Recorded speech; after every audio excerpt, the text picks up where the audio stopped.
bienvenue dans votre émission Conseil sur la santé. Conseil sur la santé et l'Académie de médecine ou COSAMED Santé. C'est une émission de santé qui te donne plusieurs notions de la santé et des conseils qui t'aident à bien avoir un état de meilleure santé, quoi. Parce que nous avons dit dans notre émission que c'est un peu difficile avec la définition de l'OMS d'avoir une bonne santé. Et aujourd'hui, je viens encore avec un autre thème très intéressant. Et à la présentation de l'émission, c'est moi, Eli Badjo. Et je suis pas seul dans l'émission, j'aurai un invité de marque qui va aider à décortiquer ce thème. À l'entrée déjà de l'émission, j'aimerais te dire que le mariage, c'est une recommandation divine. Et un des fruits qui fait la joie dans un couple, c'est l'enfant. Mais il existe parfois des familles qui n'ont pas d'enfants, des couples sans enfants. Et nous déclarons parfois en disant que oui, maman azalake ou baba azalake, il couple na batoto. Et c'est un problème qui fait beaucoup de polémiques dans les familles. Et aujourd'hui, nous en parlons dans cette émission. Nous allons parler des causes de la stérilité du couple. Les causes de la stérilité du couple. Nous en parlons avec le docteur Deogracias Ngabo, le docteur Ngabo qui est gynécologue obstétricien à l'hôpital Simak de Goma. À qui je dis bonjour. Bonjour. Oui, docteur, nous parlons aujourd'hui des causes de la stérilité du couple. Est-ce que c'est un problème fréquent? Vraiment très merci beaucoup pour m'avoir invité aujourd'hui dans votre émission qui a choisi un thème aussi important qui est la stérilité. En fait, la stérilité se définit comme étant l'incapacité pour un couple de concevoir un enfant.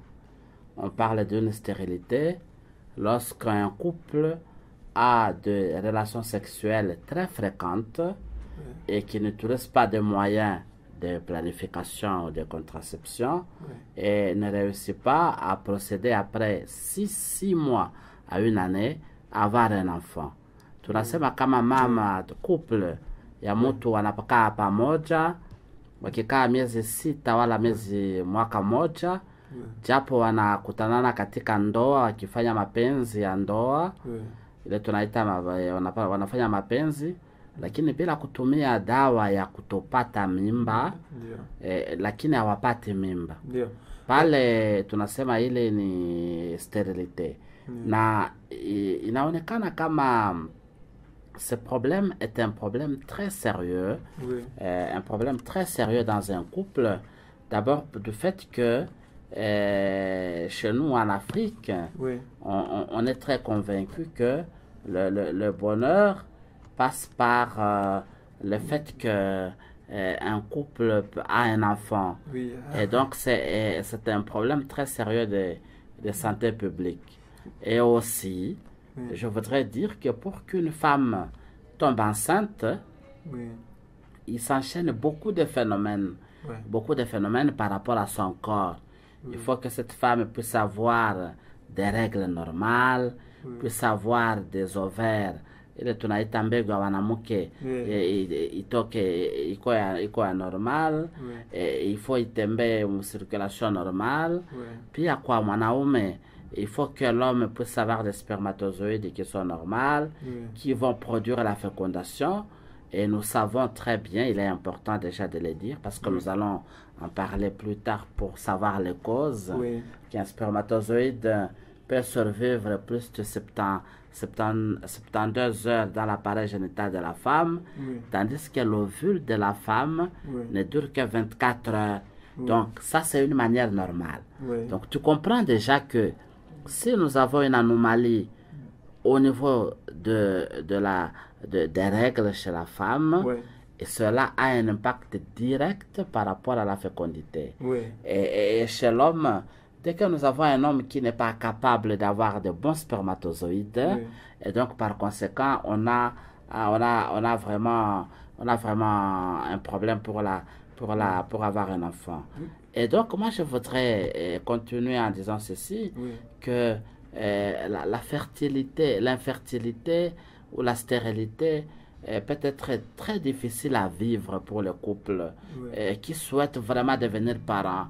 Et cela, ils ne parviennent pas, et donc ça va avoir une répercussion psychologique très importante. Oui. C'est vraiment important kusema kama wakati watu wanaoana na wanakosa mtoto, Oui. watu wengi wanashindwa kuishi hii mambo na inawaletea shida kubwa sana katika ndoa yao. S'il vous plaît, docteur, c'était très important qu'on en parle. Oui, docteur, si kuinterrompre kidogo, uko fasi ulisema juu ya intervalle de temps, muda fulani ya ukasema 2 ans si je me rappelle bien. Une année et 6 mois. Oui. Oui. Ça, avant il est âge, il est wakati a aussi déclaré que couple est stérile. Oui, si vous avez, pour nous les médecins, si un couple se marie et ce couple-là avant 6 mois de mariage, on ne peut pas dire que le couple est stérile. Avant une année à 6 mois. 6 mois à une année. Mais dès que 6 mois à une année. Mais dès que quelqu'un a dépassé 6 mois, dès qu'on arrive à une année sans avoir un enfant, à ce moment-là, il faut commencer à se poser la question. Est-ce qu'il n'y a pas un problème? Est-ce qu'on n'a pas vraiment un problème par rapport à la fécondité et de la femme et de l'homme? Oui, je vois, docteur, vous êtes en train de dire et de la femme et de l'homme. Et donc, la stérilité n'intéresse pas seulement la femme? Non. En fait, c'est ça le problème que nous avons. La stérilité n'intéresse pas simplement la femme. La responsabilité d'être stérile est de 50% chez l'homme et de 50% chez la femme. Et moi, je dois vous dire que dans notre culture, nous devons enlever cette notion de penser que c'est simplement la femme qui est stérile. Parce que, comme je vous ai dit, même si la femme a des ovules qui sont normales, et tandis qu'il retrouve chez l'homme, l'homme présente des spermatozoïdes qui sont anormales, ces couples-là n'auront pas d'enfants. Donc, avoir un couple où on a 50% la femme, la responsabilité elle est 50% la femme, 50% l'homme.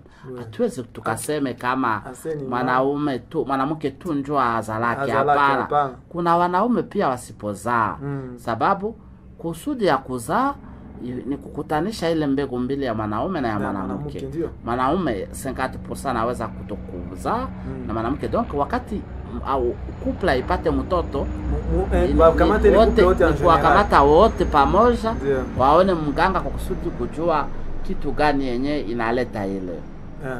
Alafu nilipenda niseme kama d'une manière particulière, on pense que 10 à 15% des couples vont se retrouver 6 à 6 mois sans avoir un enfant. 10 à 15%. Naona kama d'une manière naturelle. Kama wewe unakamata 100 femmes, unakamata 100 femmes, 100 couples par exemple, unaitia pamoja, il y aura 10 à 15 couples qui ne vont pas avoir un enfant pendant une année. Et on a fait des études, les études qui ont été faites en Amérique ont confirmé que une femme sur 10 rencontre des difficultés pour tomber enceinte. Une femme sur 10. C'est-à-dire que si vous avez 10 femmes, c'est seulement une seulement qui sera de difficulté. Mais on a aussi fait des études que chez les hommes c'est plus. Que chez les hommes, 2 hommes sur 10 vont avoir des difficultés de donner la grossesse. Donc vous comprenez que dans 80 à 90% des femmes, 80 à 90% des femmes, ils vont tomber enceintes normalement après une année, 80 à 90% après une année, et 95 peuvent tomber enceintes après 2 ans, mais cela après avoir fait un très bon suivi. Donc, il est très important de dire que nous sensibilisons beaucoup les couples en disant, un couple sur 6, ne vont pas réussir à tomber enceinte. Même un couple sur 6. Après avoir pris en charge on a un médecin, après les problèmes, 6 sur 10 batapata mimba akutakuwa hata shida ile mimba itakuwa bila problème. Et donc ni mzuri zaidi kusema kama responsabilité ya kutobeba mimba ile responsabilité iko kwa bwana na iko pia responsabilité yenye kwa bibi, haiko kungambo moya. Na unaona kama mwanamume anasema sasa, anaambia bibi wenda angalia mganga ifo nipatie mtoto we. Kumbe ni bote wawili, kila mtu banapasha enda d'ailleurs kwa mganga, ils viennent toujours à deux. Ils doivent venir à deux. Oui, nous conseillons toujours que pour un très bon suivi, pour avoir un enfant, c'est toujours intéressant que l'homme puisse venir à l'hôpital accompagné de sa femme pour que nous puissions chercher vraiment qui est responsable de ne pas donner l'enfant. Alors ici, ça me permet de donner quelques facteurs qui sont d'environnement, qui peuvent être à la base de cette infertilité. Le premier facteur environnemental qui peuvent arriver, qui pouvait être responsable de cela, c'est d'abord le surpoids. On pense que avoir un poids très élevé chez l'homme et chez la femme est la cause de ne pas tomber enceinte. Diminue en fait la fertilité. Mais chez la femme, l'âge, on sait que dès qu'on arrive vers l'âge de 35 ans, c'est une femme qui arrive vers l'âge de 35 ans, cette femme, le taux de la fertilité est diminué de 25%. Vous comprenez? Donc si vous avez une femme qui a 40 ans, vous êtes certain que avoir un enfant, ça posera un problème. Donc les femmes qui attendent d'avoir un premier enfant plus tard, ce qui pourrait expliquer que le problème de l'infertilité devient de plus en plus fréquent chez nous, parce que beaucoup de femmes ils vont faire les études, ils se marient très tard, et par conséquent ils ont l'infertilité. Et comment cela peut s'expliquer, docteur? Cela s'explique simplement parce que chez la femme, chaque mois, la femme doit avoir un ovule qui le produit. Et donc quand on arrive à 35 ans, il a déjà consommé une grande partie d'ovules qu'il produit chaque mois. Et donc à ce moment-là, il ne lui reste que peu. Parce qu'à partir de 42 ans, le taux de la fertilité est vraiment très très bas par rapport chez les femmes. Ni kusema mwanamke anakuwa na mbegu zenyewe bashamprograme ku period yake yote. Mungu alimuumba na zile mbegu zinajulikana. Kama anazianza kuzipata tangu wakati anapata miaka 13, anapata maregla ya kwanza, na kisha kupata ile maregla ya kwanza ataanza kupata kutosha kila mwezi mbegu ya kupata mtoto. Lakini ukishanisha miaka 42, 45, unajua kama ile mbegu ulisha kubeba ile mbegu yako yote na ile pale. Na hii maneno iko ya hapa kwetu sana, sababu wanamke wengi wanaolewa nyuma zaidi, sababu walienda kwa masomo, walingojea wala wakupata bwana hivi na inaleta. Lakini wanaume kama wanabakia longtemps, mwanaume anaweza anakapana mimba hata anafika kwa miaka 100. Lakini nilitafuta kusema kama les causes de l'infertilité sont très variées. Et comme je voudrais de dire, ça peut concerner l'homme, ça peut concerner la femme. Tout à l'heure, j'ai parlé de l'âge. C'est ça. Mais deuxième facteur environnement qui est très important, c'est l'infection. Chez la femme oui, on connaît très bien que les hommes qui font des infections pendant leur jeunesse peuvent détruire la formation des spermatozoïdes. Et donc, par conséquent, si nous avons beaucoup de personnes qui font l'infection pendant leur période de la jeunesse, ces gens feront donc d'un tiers, ils vont avoir le problème pour avoir un enfant. Et donc principalement les grands problèmes chez l'homme, pour expliquer d'une manière globale les problèmes la cause de la fertilité, c'est la production très insuffisante de spermatozoïdes, que nous avons l'habitude d'appeler l'azospermie, oligospermie. Kwa wanaume wengine wanakuwa na ile tunaita éjaculation précoce. Quand on a ce qu'on appelle l'éjaculation précoce, ou on a ce qu'on appelle l'azospermie ou oligospermie, et cela entraîne vraiment l'affaire de la stérilité chez les hommes. Et donc, pour corriger cela, il est très important et très, très capital que l'homme puisse aller consulter chez les hommes, consulter les médecins. Oui. Moi, je voudrais aussi vous dire ceci, que chez les hommes, des facteurs qui abîment les spermatozoïdes sont très bien connus. Première chose, le tabac.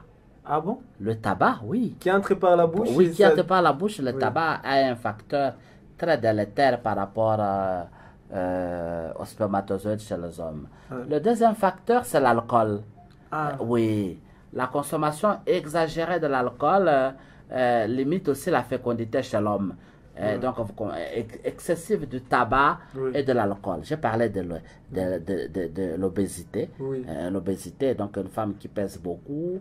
Mwanaume anayevuta tumbaku, mwanaume mwenye anakunywa pombe mingi, analewa saa yote, analewa sawa, ile inalimite fecondité kwa mwanaume na inaleta problem. Mais aussi mwanaume mwenye kwa mfano iko nakunywa dawa ya contre le cancer. Les hommes qui prennent les médicaments contre le cancer. Cancer de la prostate. Cancer de la prostate, tout le reste, c'est quelque chose inarrêtable. Les causes de l'infertilité chez la femme sont très multiples. Et tu vois, chez les hommes, c'est ça. Mais chez la femme, chez les hommes, on a parlé de l'anomalie de spermatozoïdes. Un spermatozoïde n'est pas normal, cela peut entraîner cela. Mais aussi, chez les femmes, on peut avoir beaucoup d'anomalies qui peuvent être liées tout simplement à des anomalies de l'ovulation. Certaines femmes peuvent avoir l'ovulation qui est inexistante. La non-existence de l'ovulation et la qualité médiocre de l'ovulation, et cela peut entraîner le problème par rapport à la fécondité. Aussi, les trompes de Fallope qui peuvent être bouchées. Et si les trompes chez une femme sont bouchées, et ça, le plus souvent, on les retrouve chez les femmes qui font des infections à répétition pour les trompes. Nous appelons ça salpingite. Infection hapa kwetu Afrika inaleta kitu ya kwanza ya kuleta kutokuzaa kwa mwanamke. Kwa sababu ya nini? Kwa sababu trompe ya mwanamke inafungana, na wakati ile trompe ya mwanamke inafungana, inaweza leta ile kutokuzaa. Mais aussi chez les femmes chez qui on a opéré, on peut opérer une femme, on opère une femme, et pendant qu'on l'opère, pendant la chirurgie, on a les adhérences qui vont boucher les trompes de la femme, et par conséquent, ça va entraîner aussi des anomalies des ovaires. Nous avons parlé au niveau des ovaires, le problème des ovaires.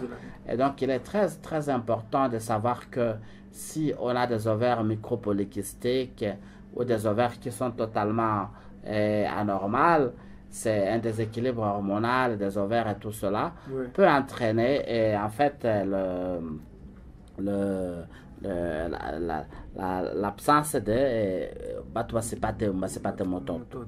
Alors, nilipenda kusema hivi kama leo avec le développement de la médecine, très très important le développement de la médecine, haiwezekani kusema tena kama hatuwezi kukondane couple ya kusema kama iko sterile, sababu avec l'avancement totalement de la médecine, c'est très facile de savoir leo kwa kujua nini natuma mtu azale. Na wakati tunajua kitu gani nafunga kuzaa kwa couple, tunaipatia dawa na mtu anapata mtoto. Oui, nous rappelons à nos auditeurs que nous sommes dans l'émission Conseil sur la santé et l'Académie de médecine Consamed Santé. Et à l'émission d'aujourd'hui, nous avons l'honneur de recevoir le docteur Ngabo, qui est médecin gynéco-obstétricien. Il nous parle sur notre thème d'aujourd'hui. Nous parlons des causes de la stérilité du couple. Nous sommes en train de parler, docteur, sur les causes, et vous nous dites qu'il y a l'espoir aux couples qui sont stériles, et c'est possible chez le médecin de découvrir la cause. Exact. Il y a tellement d'espoir qu'aujourd'hui, avec un très bon suivi par un gynécologue pour pour un problème de stérilité, on arrive toujours à de très bons résultats. Et ça, c'est un suivi d'abord médical. Mais aussi, c'est très intéressant de dire qu'aujourd'hui, avec le développement de la médecine, nous avons par exemple ce qu'on appelle la fécondation in vitro, qui est tellement développée aujourd'hui en Afrique, par exemple, qui est ici, qui est en train d'arriver chez nous. On peut le faire à Kinshasa, on peut le faire à Kampala, on peut le faire à Nairobi. Il est difficile aujourd'hui de dire, on ne peut plus dire qu'une femme, qu'un couple est stérile. Donc c'est facile pour nous, le gynécologue, en suivant correctement, en donnant des médicaments, de soigner un couple qui n'arrive pas à avoir des enfants et d'avoir des enfants. Est-ce que, docteur, vous pouvez nous expliquer un peu les méthodes là de reproduction in vitro et in vivo? Parce que pour que notre auditeur sache un peu... In vivo, c'est simple. In vivo, ça veut dire ceci. Quand une femme rencontre un homme, l'homme va émettre le spermatozoïde et la femme a émis l'ovule. Et il y aura une fécondation et on a un enfant. Tandis qu'il y a in vitro, qu'est-ce qui arrive? Cela peut arriver du fait que on a certains couples, comme je vous avais dit, on peut arriver à avoir 25% des couples qui n'arrivent pas à avoir des enfants. Et ces couples-là, on est obligé de les recommander on les recommande vers la fécondation in vitro. Qu'est-ce que ça veut dire? Ça veut dire ceci. Et nous, les gynécologues, nous ponctionnons chez la femme l'ovule et nous prenons le spermatozoïde chez l'homme et nous arrivons à faire une fécondation au laboratoire et puis on a un embryon, un bébé, et puis on le met dans l'utérus de la femme. Vous voyez, et ça résout le problème. Mais cela ne concerne que 25% des femmes. 25% peu de femmes. Mais beaucoup de femmes, s'ils sont correctement suivis, arrivent toujours à avoir des enfants in vivo. Mais cela, ça demande qu'on cherche la cause, qu'on puisse regarder chez la femme, est-ce que ses ovaires produisent des ovules? Est-ce que ses trompes marchent correctement? Est-ce que ses trompes sont ouvertes? Est-ce que son utérus est normal, est très bon? Est-ce que sa glaire cervicale fonctionne correctement? Qu'on soit aussi conscient, est-ce que l'homme a des spermatozoïdes normaux? Et donc, dans ce cas-là, on sait voir exactement, parce que comme je vous avais dit, beaucoup de nos femmes ici chez nous, 82,2% des femmes n'ont pas d'enfants parce que les trompes sont bouchées. Elles sont bouchées par quoi? Elles ont été bouchées par les infections. Seulement par les infections. Donc, vous comprenez que aujourd'hui c'est facile. Avec tout ce que nous avons un examen un peu particulier qu'on appelle l'hystérosalpingographie. C'est un examen de radio qui nous permet de regarder dans les trompes. Et aussi, nous avons un autre examen qu'on appelle l'hystéroscopie qui nous permet de regarder dans l'utérus. Et ensuite, on peut faire un examen qu'on appelle la laparoscopie qui permet un peu de regarder au niveau dans le ventre de la femme directement. On voit dans le ventre de la femme par une caméra. On regarde les trompes, on regarde les ovaires, on regarde l'utérus et on sait la cause et on sait lever la cause et la femme tombe enceinte. Oui, docteur, j'aimerais que vous puissiez bien nous expliquer. Il y a des fois on nous dit que si une fois le problème est chez l'homme, comme vous avez dit, il y a l'azospermie, comme vous l'avez dit, et la femme, lui, est bonne vraiment, et elle est fertile. Et on a dit que c'est possible, on prend les spermatozoïdes de notre homme, on les donne chez la femme. Ça, c'était l'ancienne théorie. C'était l'ancienne théorie. Mais aujourd'hui, on sait que si un homme arrive simplement, vous savez que pour avoir la fécondation, on n'a pas besoin d'avoir beaucoup de spermatozoïdes. On n'a pas besoin d'avoir beaucoup de spermatozoïdes pour avoir des enfants. On sait très bien que un seul spermatozoïde suffit pour arriver à avoir un enfant. Et donc, dès qu'on a une azospermie, on a un trouble de spermatozoïdes. Si on arrive simplement à avoir 2 ou 3 spermatozoïdes qui sont normaux, nous avons ce que nous appelons, nous pouvons prélever ces spermatozoïdes et nous les mettons chez les femmes. Nous prélevons ce qui est simplement meilleur et nous les mettons seulement chez les femmes et la femme tombe enceinte. C'est bon, c'est quand même l'avancée de la médecine. Docteur, nous sommes en train d'arriver vers la fin de l'émission. J'aimerais que vous puissiez un peu préciser c'est que vous avez abordé un peu le problème qui peuvent survenir, donc quelques actes de la jeunesse qui peuvent faire à ce que ces jeunes deviennent stériles après, lorsqu'il sera, il sera maintenant... D'abord, le premier acte que je vous ai dit, oui, c'est l'infection. L'infection, oui. En tout cas, pour un homme, Oui. comme mwanaume, Ndio. ukipata infection, ile yenyewe wanasema mwa universite sa mwa rhume académique, C'est ça. ni mzuri zaidi kutunziwa bien. Sababu si quelqu'un n'est pas, l'infection n'est pas correctement soignée chez l'homme, Oui. ça détruit les testicules. Oui. Et par conséquent, les testicules étant l'usine de fabrication des spermatozoïdes, Oui. dans ce cas-là, on ne va plus avoir de spermatozoïdes et on risque de ne pas avoir d'enfants. Oui. Aussi, chez l'homme, ça peut arriver que si vous vous faites opérer une hernie, Ouais. et cette hernie est mal opérée, on peut ligaturer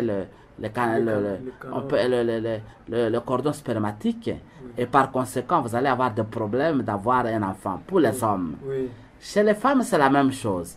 Oui. Il ne faut pas vous faire opérer facilement les kystes. Ah. Parce qu'en allant vous opérer les kystes, sans le savoir qui les opère, on peut enlever les ovaires et par conséquent, vous n'aurez pas d'enfant. Oui. Donc vous comprenez un peu que c'est important que la femme, Oui. quand elle a des troubles des règles, Oui. chaque fois que la femme a les troubles des règles, Oui. de se faire correctement soigner. Soigner. Parce que le trouble des règles peut signifier que cette femme ne fait pas l'ovulation normale. C'est ça.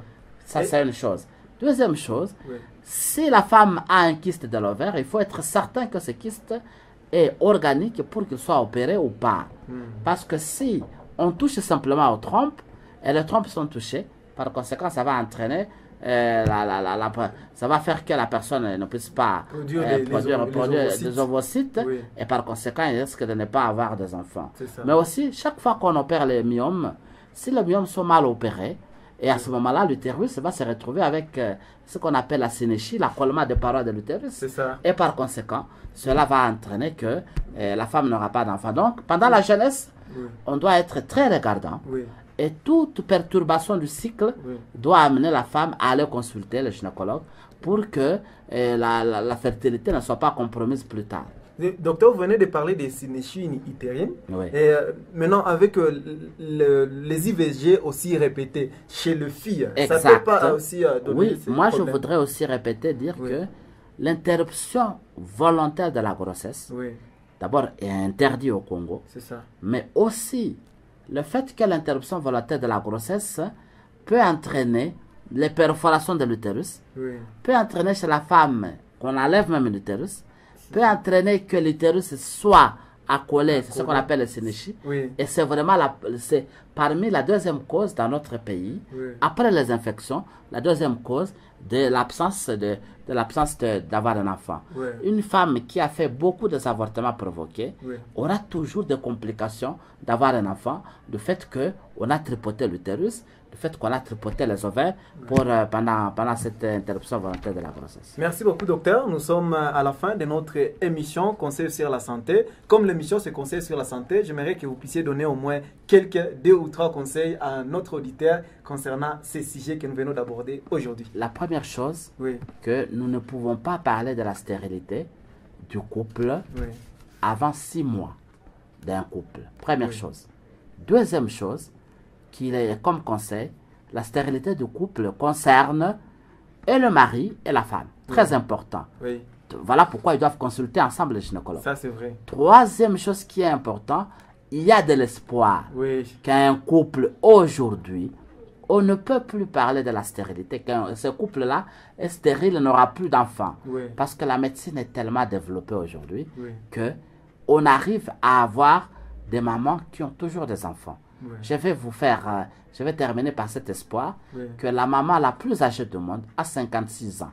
Donc, à tout âge, on peut arriver à avoir un enfant si on suit correctement le conseil et on suit un bon traitement chez le gynécologue. Je vous remercie. Merci beaucoup, docteur. C'est par là que nous mettons fin à notre émission. C'était l'émission Conseil sur la santé et l'Académie de médecine ou Consamed Santé. Et Et aujourd'hui, on parlait sur les causes de la stérilité avec le docteur Deogracias Ngabo, qui est gynéco-obstétricien et médecin directeur à la clinique CIMAC de Goma, et à qui nous disons merci pour votre participation à notre émission. Merci beaucoup. Merci aussi d'avoir parlé de ce sujet très important. Oui. On ne peut plus parler de la stérilité aujourd'hui.